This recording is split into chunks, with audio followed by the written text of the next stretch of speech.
It's our final session. We are going back to the United States. And I'm absolutely delighted to introduce to you Andrea Palm, who until January was President Biden's Deputy Secretary at the Department of Health and Human Services, where she had served for 4 years since 2021. And before that had a very distinguished policy career in health and operational career, and also was an advisor at the White House at one point for President Obama. So very distinguished history. Now, the reason Andrea is here with me today is because she put her name and signature on a very interesting document that I was ferreting around on the ChatGPT, the internet actually, in January. And this was a really interesting document. It is the DHSS's strategy for AI in healthcare and health. And when you look at it, I mean, it's very big, this document, isn't it? It's very interesting in two respects. One, for its breadth in its application, so not just science, life science, not just medical applications, not just service delivery applications, population health, public health applications of AI, and also what you call human services, which is also sort of services to communities, if you like.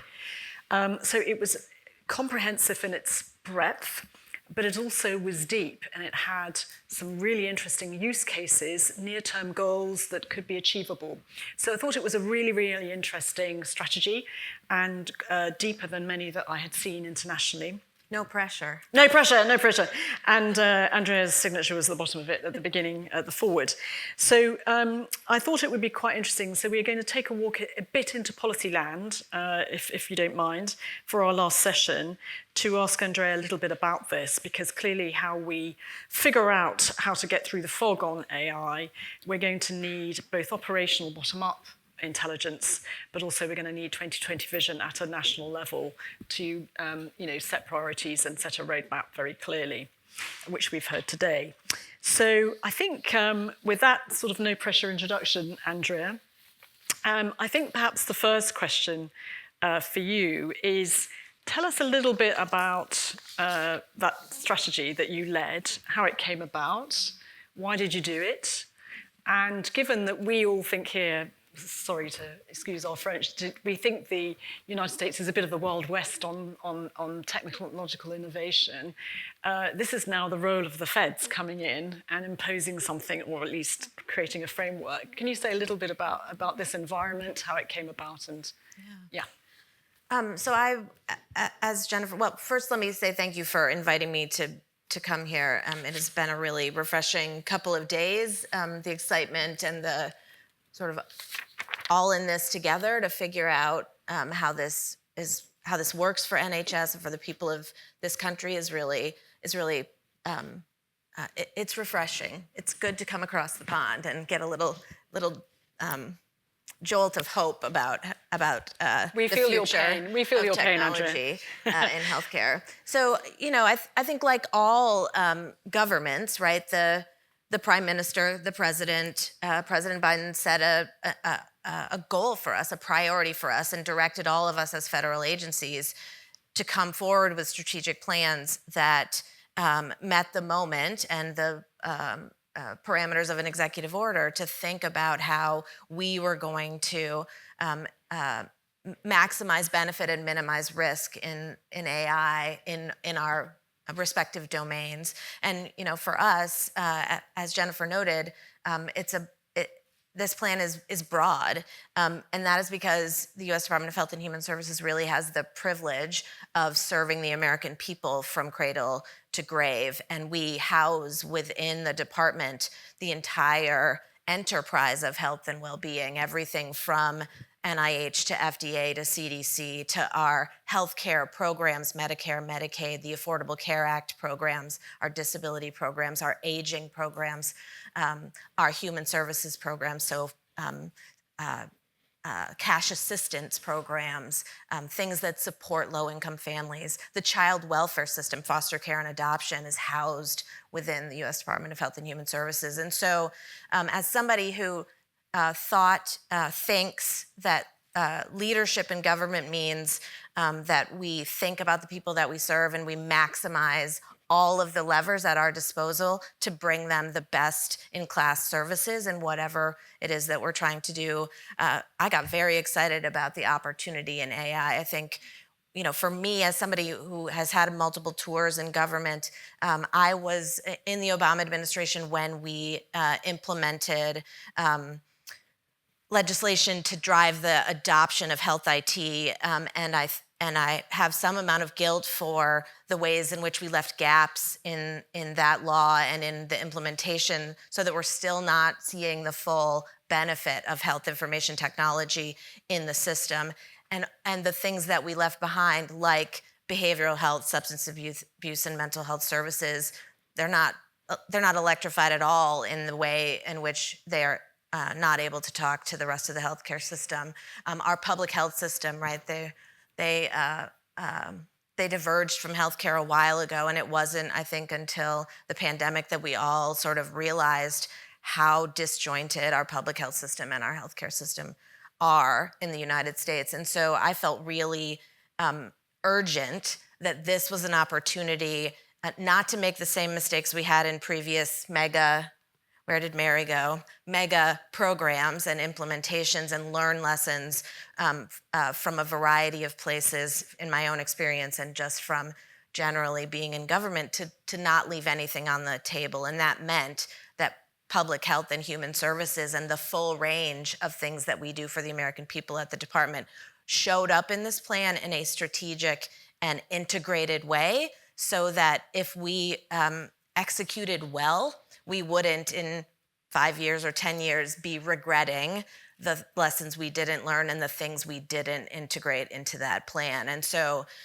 as the COO of the department, it's a privilege to be able to convene all these major institutions who on their own are forces in the US economy, in the health and well-being of people, to bring all of that together to drive a plan that was really designed to make the whole greater than the sum of its parts. How do we really leverage this entire enterprise to serve the American people? And at the same time, how do we think about the way we do government? How do we do government better? What does it mean for the way people see us as our customers? Data use agreements, grant applications, applications for public benefits. How do we think about the use of these tools to equip our workforce and to deliver better services, not just in the policy and programmatic ways? And so we tried in this plan to think big, but be as concrete as possible about our near-term and long-term goals, so that we could keep returning, refining, and holding ourselves accountable. Sadly, that's not what we're doing now, but that was the goal, and it was certainly my hope that we would be able to continue to implement that plan. And how much of a lift was it to get all the major players in these very disparate agencies to agree on something that could coalesce? Yeah. Well, again, I think in some ways that's the privilege of sitting in leadership in a department, and I think, broadly speaking, the leaders in HHS, of the FDA, of the NIH, of the CDC, committed to the president's goals, committed to meeting the moment, and really mostly needed a venue in which the discussions and the give and take of what are the goals, how are we setting them, what are the barriers to us being able to do the work better together? Are they simply just ingrained practice that's of our own doing, it's business as usual, or are they regulatory barriers that we ourselves could change, or are they statutory gaps or barriers that we need broader engagement to change? And so all of those conversations were led by leaders who set expectations at the working level to come ready to do collaboration in a new and better way to really, again, try to meet the moment. Because if we don't, we're chasing this forever, and I just don't think in AI we can afford as a nation to be chasing the opportunities, but also the risks. They're too great. Yeah, thank you. And a common sort of descriptor, if you look at the EU the EU AI Act, you look at the UK, you look at the US, you have a very sort of less flexible system, let's put it that way, in the EU, or at least a more controlling system, risk-averse system. In the US, you get much more permissiveness, particularly a lower role of government, and in the UK, something in the middle, which is sector-based regulation and so on. How did you decide what is the role of the state here at federal level versus what Andy at Kaiser might be doing instead? How much impetus is it on the provider systems, healthcare system versus the feds or indeed the state level? So I think there are sort of a few guiding principles for us in that, innovation, patient safety, protecting privacy, and then again, sort of maximizing opportunity. And so, the U.S. healthcare system, setting aside the integrated system that you heard about from Kaiser, is generally pretty fragmented. And we have grown up as a system with oversight coming from different places in different circumstances for different outcomes. And so I think we tried to think about current authorities that were fit for purpose, authorities that needed to be modernized, and the places in which the rest of the system were going to play a role and often have. And so I think, some of Andy's examples are exactly, I think, the way this, in a sane and rational world, will grow up in the US. The Joint Commission, for example, that accredits hospitals is working on, has stated publicly that they're going to develop guidance that will eventually be turned into a form of accreditation. And so the governance that Andy has at Kaiser Permanente will become an expectation of health systems. And it won't need to look exactly like the Kaiser version of it, but to be accredited, again, sort of in the way I think about this, you will need to explain the process, and you will need to have the documentation for the audit for when the Joint Commission comes for your accreditation visit. And it will, so some of these functions at the bedside level, when you think about clinician deployment and patient engagement, like some of those things, and the assurances that it's still working the way it's intended for, and that it matches your population, like all those kinds of things, I think are going to remain at the local level. And then there will be a framework by which you have to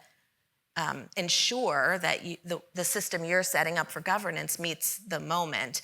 And then, obviously there's the bigger national pieces of this that are about data privacy and security, where we at the federal level have a very important role, and our statute sets a floor, and you can build on top of that. But how we incorporate AI into a data security and patient privacy perspective through our HIPAA statute, I think is a really important place where the federal government will continue to play a really important role. And it's important when I think about them as our customers, their trust in the data that we have and in the assurance we give about data security and privacy, I think is a really important federal role. But I think similar to other parts of the way we do healthcare in the US, there will be a variety of bodies that are responsible, and how we fit that all together. And the places where there are gaps in that oversight are going to be the challenges where we have to figure out what the right balance is to meet these ultimate goals of really integrating healthcare. Yeah, because one of the conclusions I was thinking about earlier was, if you want to test in a widespread way, you need multiple Kaisers to help you, because the feds or the national government can only do a certain amount, has a certain purview, and actually you need a federated system, don't you, of really data mature, with strong clinical leadership centres. That can't be everybody, as you said. The small rural hospitals don't have the resource. How do you see then the national infrastructure interacting with Andy and others who are not quite like Kaiser, but good enough to be able to provide this sort of innovation hub lab kind of intel that you need to adapt your own approach? Yeah, well, in the accreditation example, right, you have to be accredited to receive payment from HHS healthcare programs. And so I imagine in that space that will continue to be the lever that's used. That we recognize certain accrediting bodies as having robust measures for the governance in a hospital system, and thereby those who are accredited by those bodies are eligible for payment. And that really drives adoption of those kind of models. That's very, very helpful. And I suppose, I'm sure you heard, Andrea, when the minister was speaking earlier, he really did plug inequities, he plugged public health, actually. And again, it made me very happy. I'm so glad. So could we just pivot a minute away from healthcare into population health? Because I think that's really untended ground here. So tell me what was exciting to you about this particular domain, whether it's communicable disease control or non-communicable disease control, the wider determinants, and where AI could be useful here, as well as the lack of VC funding of this kind of thing, a bigger role of government, perhaps. Yeah, well, and I think that latter point is a really important part. The under-resourced parts of healthcare, public health, human services, some of the behavioral health pieces are places where I think if you don't want to miss this opportunity and you want to not have sort of the same lessons learned that we did from health IT, which was leaving people behind, I think the government has got to set goals and a vision about those parts of the system and what we expect, and help challenge, whether it's through actual payment for the development of tools that could be used in public health or in human services, or other ways in which we're keeping our eye on the prize and helping to make sure that nobody's left behind, because maybe it's not quite the shiny object that some of the other tools in AI are. And so I think we have to be very deliberate about how we engage developers and vendors in filling the gaps, and that is a place where we can spend some money at HHS. I wish I was actually saying that, because I was still there and going to spend some money. But we'll come on to that in a minute. Yes. I think one area, well, two really interesting areas. One is on the communicable disease side. I mean, clearly we kind of went some of the way there with contact tracing, and you can see how AI could really improve that were there to be another pandemic. Yeah. The money that was invested, the little money I think that was invested in that over here, sort of fell away pretty soon after as politicians moved on and, pandemic done and all the rest of it. So that's one really interesting area where there is probably a bit of a lack. And the other one I thought was quite interesting is putting data together to look at environmental toxins, where I won't bore on, but it's quite an interesting field, this, where what you're after here is not one big pollutant that might be causing an obvious condition, but multiple exposures, little exposures over time that accumulate in a body that can then uncover disease earlier. And that's that hitherto was a sort of, that's not really toxicology, but it's quite an interesting area if we're really interested in life expectancy and healthy life expectancy. Yeah. Pulling those community risk factors into the data and thinking about not just precision medicine, but precision population health is, I think, a really interesting and exciting opportunity. But I think that data modernization more broadly in public health, again, a place we left behind. And if we're going to really realize the integration and the opportunity to improve the health and well-being of people with all of our assets, the government really needs to help improve data, improve interoperability, and make sure that when we're ready to use that data, that it's ready to go. And the maturity of data systems across the different parts of healthcare are very different in the U.S. And I think the federal government has a role in helping to mature and get ready some of these places where we may think we want to use it, but we can't get to it because it's not mature enough to integrate with the rest of the data we have. Yeah, thank you. So Andrea was in her post until January. You just managed to sneak in the publication of this document. And then, of course, brutal as it is in the American system, and probably in ours, but to a lesser extent, all the appointees are then out.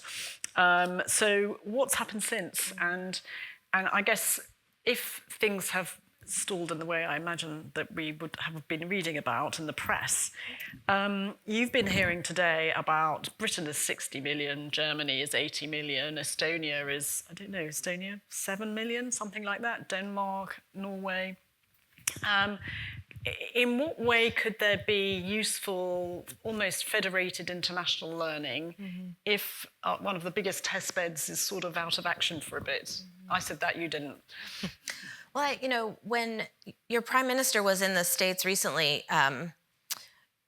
we all signed an agreement around AI, and it includes some of the FDA regulatory space, some of the NIH space, to do collaboration. And I do think, you know, having been around this large department for a long time, at places at the working level, I think there are some exceptions. I think CDC is particularly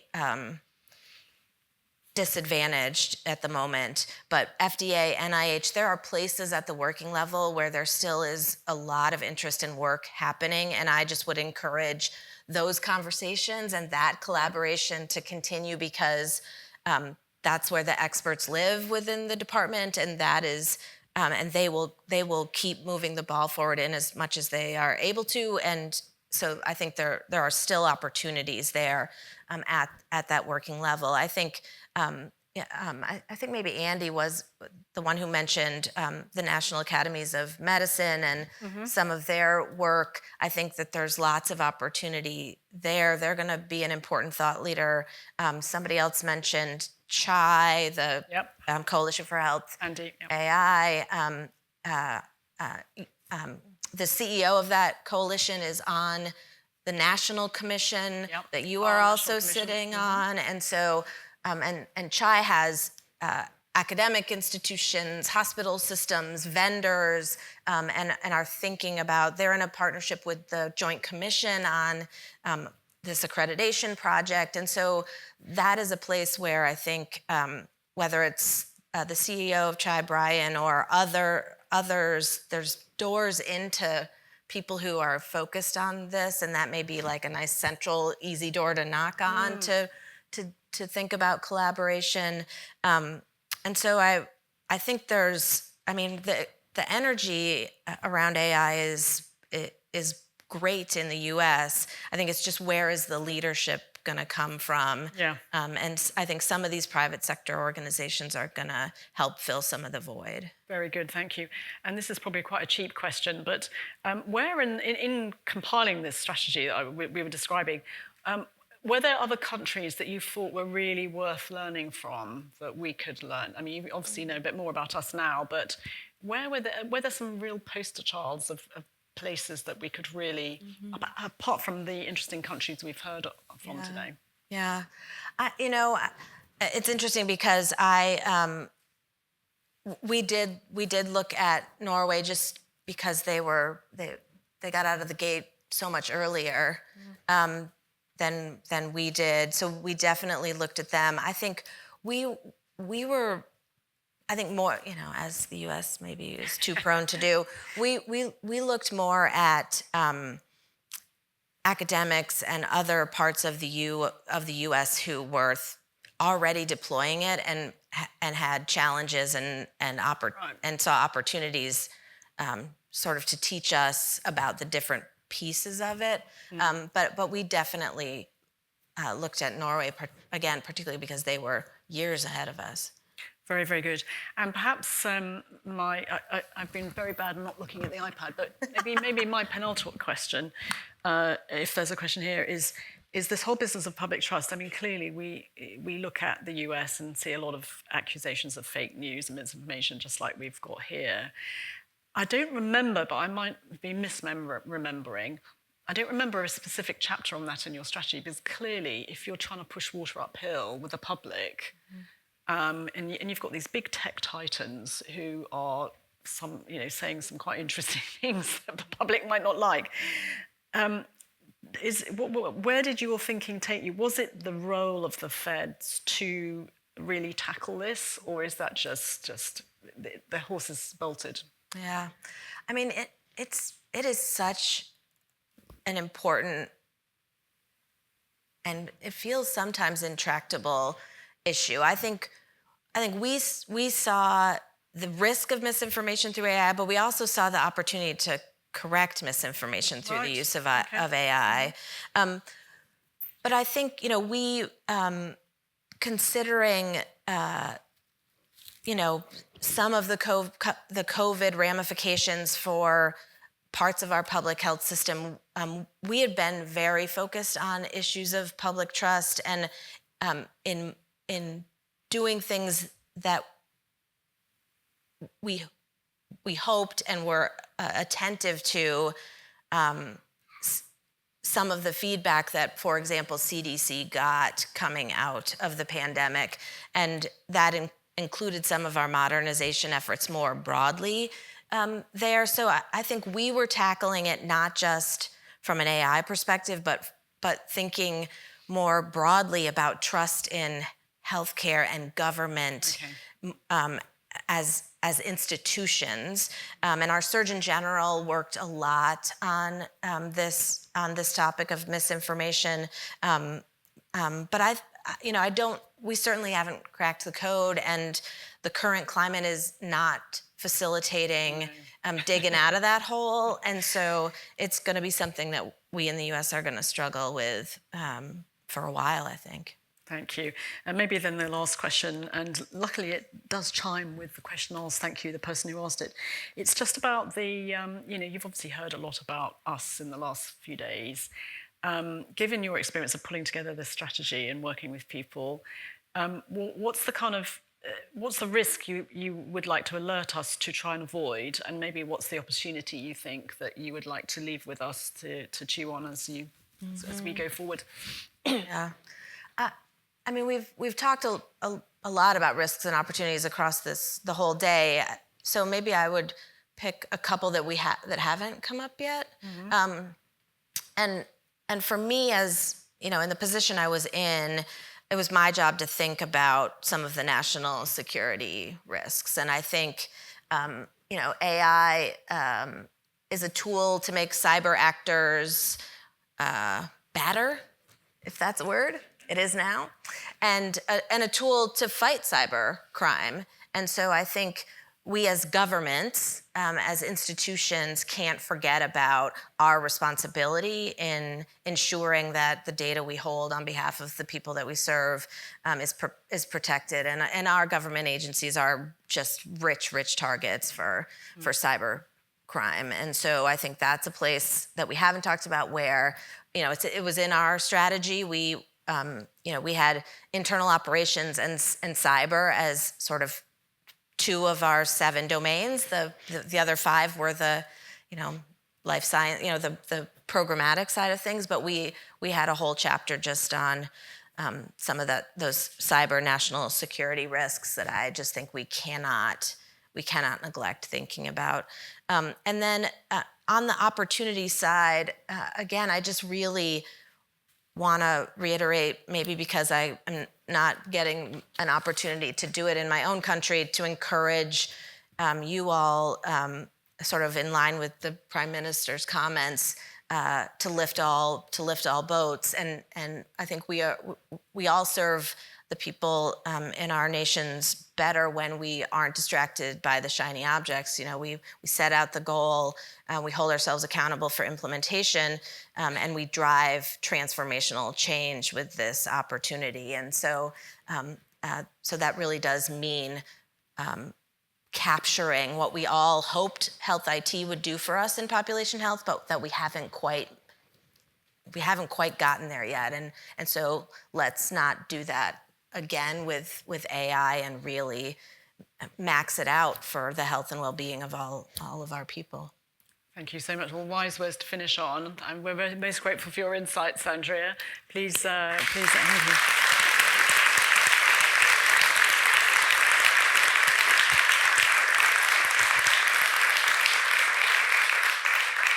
So that's it for the afternoon. You stayed the course. Thank you very much. Thank you to everybody online who watched. If you would like to tell your friends, this recording is going to be available fairly soon. I also recorded a podcast, shameless plug, with Andrea and Andy earlier on today, which will be released next month. So please take a look at that too. So I'd like to thank all the speakers today, who I think did all brilliantly, all of you here, all of you online. But also I particularly want to thank the team who put all this together. And let me tell you, there's been quite a lot of prep in the Health Foundation.